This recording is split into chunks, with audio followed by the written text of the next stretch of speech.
Brian Berletic, a former US Marine and now a popular YouTuber and political commentator, recently wrote a piece for New Eastern Outlook titled Why the US Seeks War with China by 2025, which highlights Washington's continued aggression toward China over the Taiwan issue. He wrote, "Potential war between the US and China, if it takes place, will merely be the most recent example of US military aggression in pursuit of global hegemony, targeting and attempting to undermine another nation's sovereignty in violation of international law, not as a means to uphold it."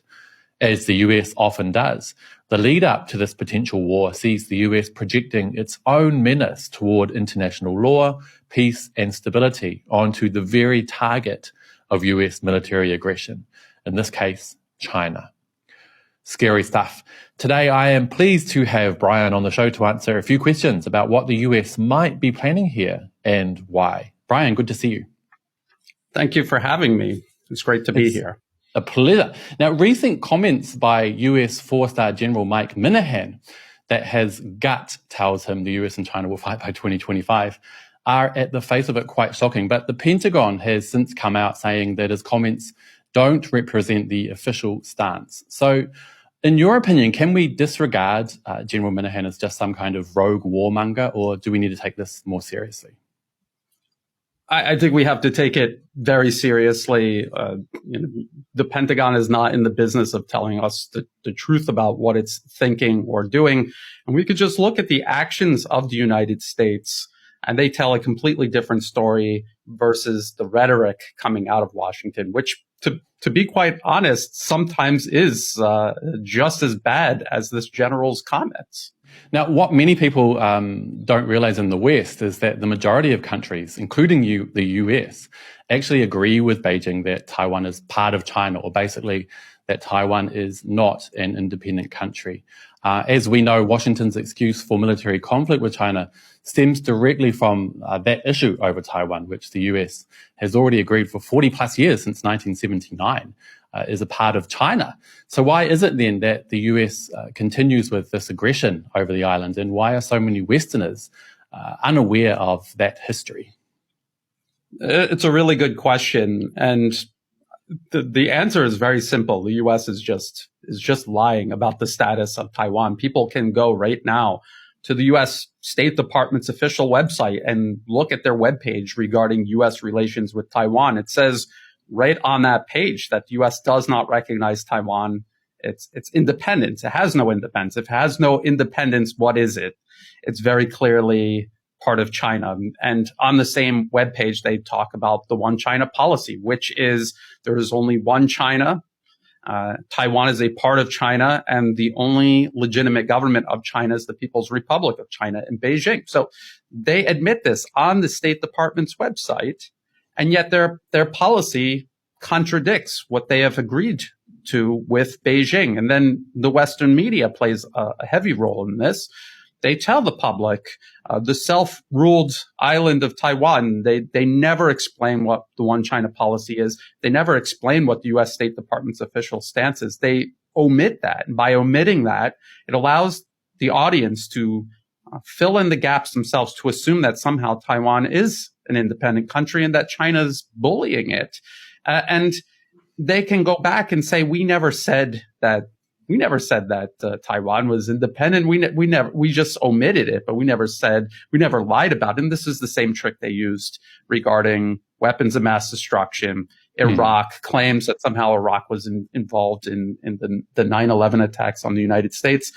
These are the exact same people who have repeatedly lied to us about many other things. This is just the most recent, and I would say probably one of the most dangerous lies that they've told. Scary stuff. So, Brian, I wonder if you could tell our viewers, in your opinion, really simply, why is it that Washington is so obsessed with Taiwan?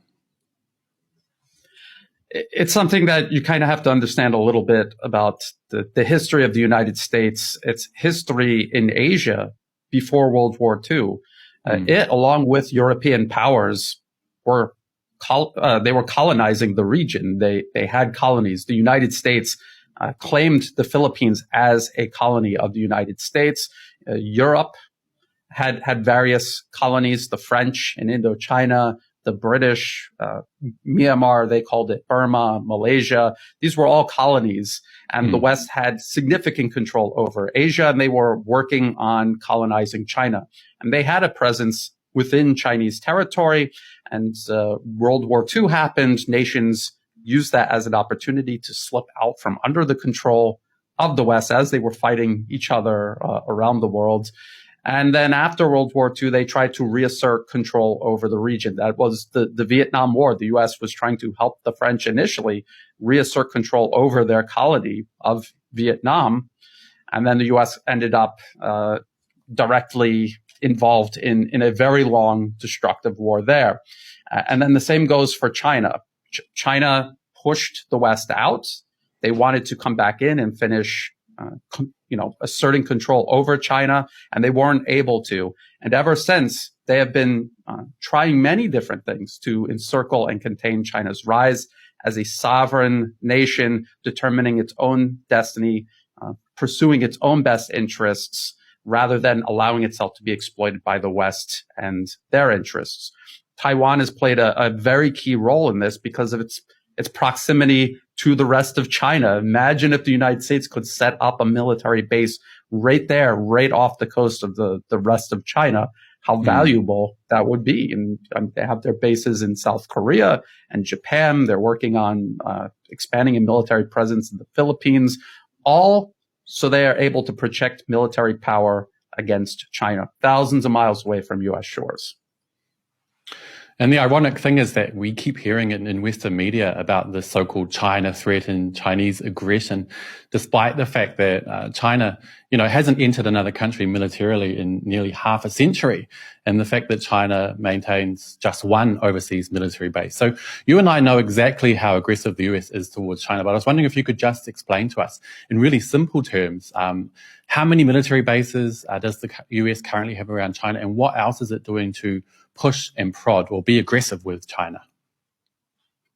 So I just mentioned there's tens of thousands of U.S. troops in South Korea and Japan, on mainland Japan, and also Okinawa. They are trying to sign an agreement. Well, they have signed an agreement with the Philippines. We have to wait to see what this develops into regarding U.S. military basing in the Philippines. And if you look at a map, they are surrounding China and Taiwan. You will see maps online about U.S. military bases. You will see, American icons in places like Thailand, right here where I'm based, or India. They have facilities. They don't have a proper military base, but they have a presence, whether it's an office or a laboratory. We've heard about laboratories in Ukraine. They have facilities all around the world. They were literally occupying Afghanistan. People don't really usually know this, but Afghanistan actually borders China's region of Xinjiang. So if you look at a map, they have completely surrounded China, and they are very, very close to China. And if you can check, you could fact check me on this, check U.S. troops in Taiwan. The U.S. has a U.S. Military presence on Taiwan. They have placed troops there semi-covertly because it has been admitted by the administration on Taiwan. They admit that there are U.S. troops present there and that their presence is slowly, incrementally expanding. So just imagine, people say, they're inclined to believe this even when they hear about the U.S. encircling China because they perceive China as some sort of threat regardless. But just imagine if it was reversed. If it was the Chinese military putting military installations in Cuba, in Canada, in Mexico. This is essentially what the U.S. is doing to China. And China is reacting to that, just as the U.S. would react if China was doing it to America.